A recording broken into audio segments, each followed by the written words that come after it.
I want to ask you about, I mentioned that you crossed the Atlantic in a rowboat. Quite an endeavor. I won't ask you why you did that, but I will ask you though, you mentioned in there, and I wrote a quote down, you say, "We deliberately took the slow route across the ocean because we knew we would learn more."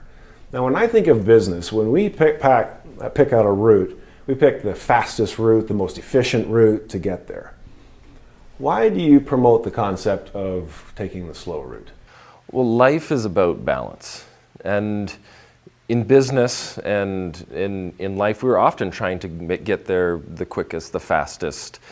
But there is an important, spiritual discipline in stepping back and taking the slow route, for recovery. It's almost like a medicine. So are you thinking though that we lose the ability to learn if we're going too fast? Is that kind of where this is going a bit? I would say that, I wouldn't say we completely lose the ability to learn when we're going too fast, but we learn much differently when we slow down. And we learn in a more authentic and deeper way when we learn slower. Let me ask you about risk. Obviously, a person who rows a boat across the Atlantic knows something about risk. You do a presentation and you quote, I think, Adam Smith, who people know as the father of modern economics, but he talks about that if you're not failing in at least a quarter of your projects, then you're not taking enough risk. Tell me your perspective on how much risk we should take or shouldn't take in life. Well, risk is something that should be mitigated.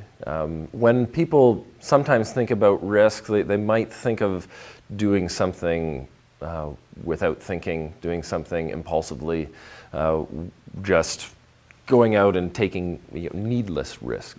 I'm a big fan of taking calculated risk. So if you think about all the possible outcomes beforehand, and then just lean into the activity and run like heck and try to make it happen, then you'll learn far more in the process than if you don't think about it. If you don't think about it beforehand.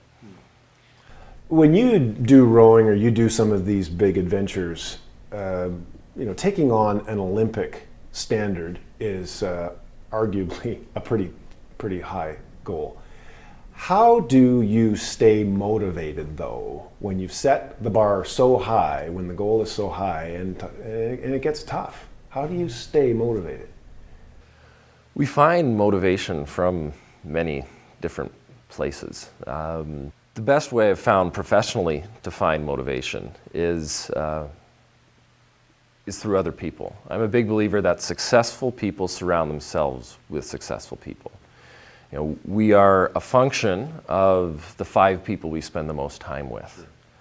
So if you're spending time with people who are demotivated, who are negative, who are toxic, who are giving you bad feedback, then you're going to lose motivation very quickly. And it can be very difficult because sometimes those people are your family that you have to sometimes consciously take a little bit more distance from if you want to get more of what you want.